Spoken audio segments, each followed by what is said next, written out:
Hey guys, welcome to TBH. This is Anto Philip, and today I have with me the Abish Mathew. Namaste. Thank you very much for having me at TBH. I think TBH is a very interesting attempt at Instagram content and also through podcast, which I think is very good.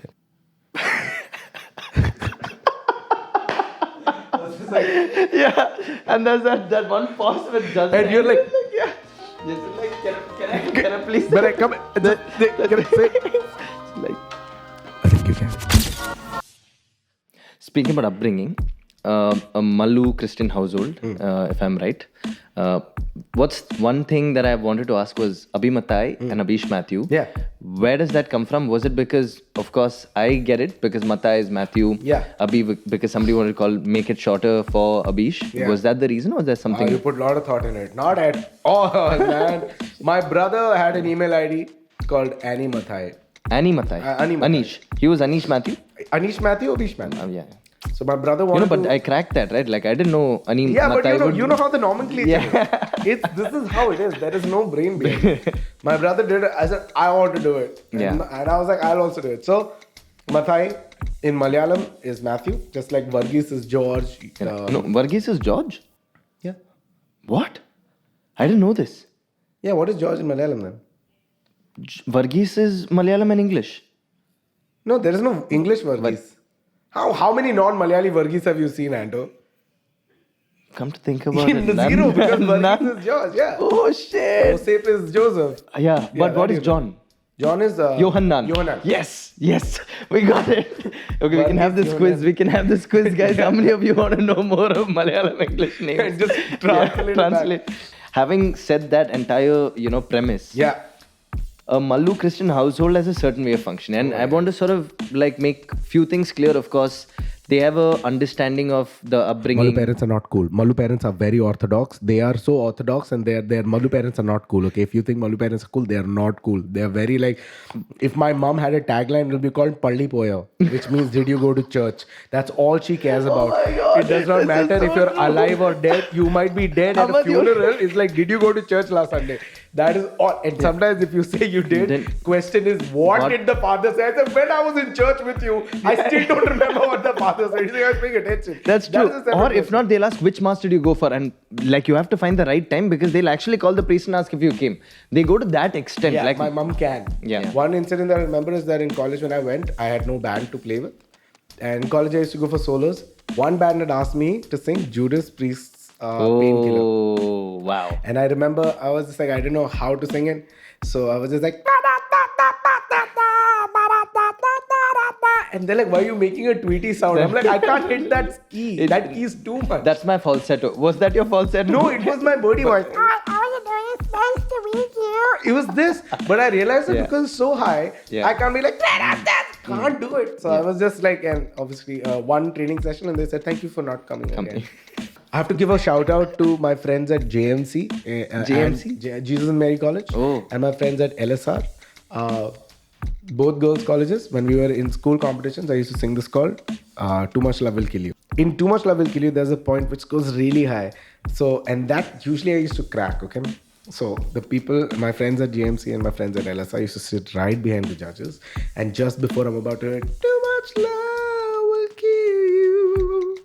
At that time, as soon as I go, too much love, ladies go, yeah! So that the judges go like, oh, he's killing it. Yeah. And they would every time miss out on me going, too much love will kill you. Thank God for their screams. And this happened, man. This happened with two different colleges at two different eras. And I was like, they're just so nice to me at that time. A lot of people do talk about things that affect them. Yeah. And I when I watch it, I'm like, I wish I can be like them. Right. But if you ask me to write a joke today, I'll be writing about how guitar solos. Yeah. Because people who are on stage, when they're doing a guitar solo, they don't know how to end a song. Right. They'll just keep ding, ding, ding, ding, da da ding, ding, ding.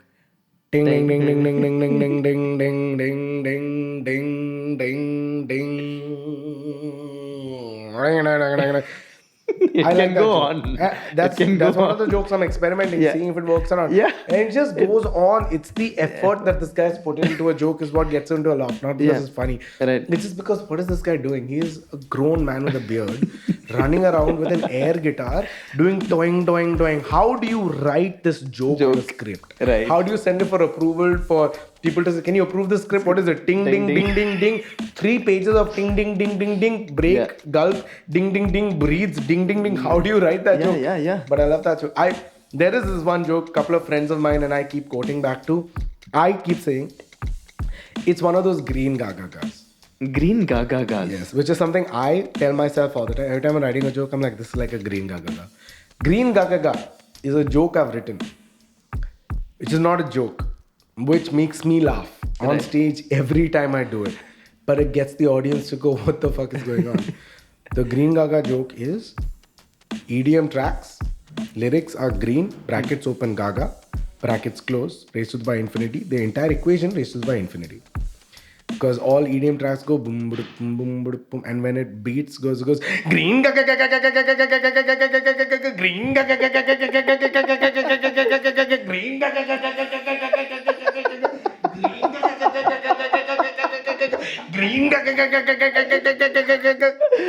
green. It's this. It's just to go again and again, like, and the audience is like, why is he doing this? Number one, it doesn't sound like EDM. Number two, it makes no logical sense. I am so happy with that joke. I still can't perform it on stage because I'm like, how do I? What? No, you should. It's damn funny. I find it funny. I laugh every time I'm on stage. Every time I'm giggling. It's because the second time I take that turn, I turn the third time. So that is 16 times I do green, green, and you can see that my breath is run out, but I'm still going green. And the audience at that point, I was like, what is going on? And I make sure I do it 16 times. Yeah.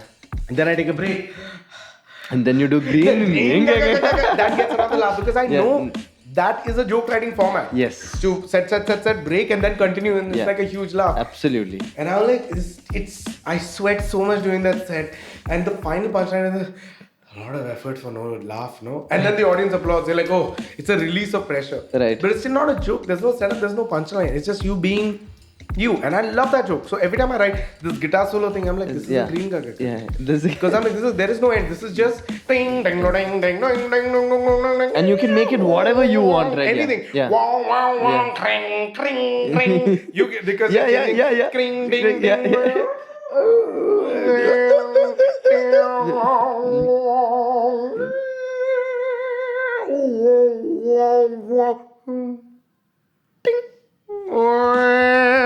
And it just goes on. There's no end to it.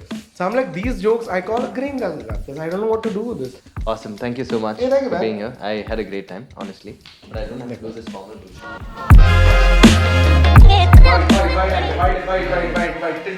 Tilt up.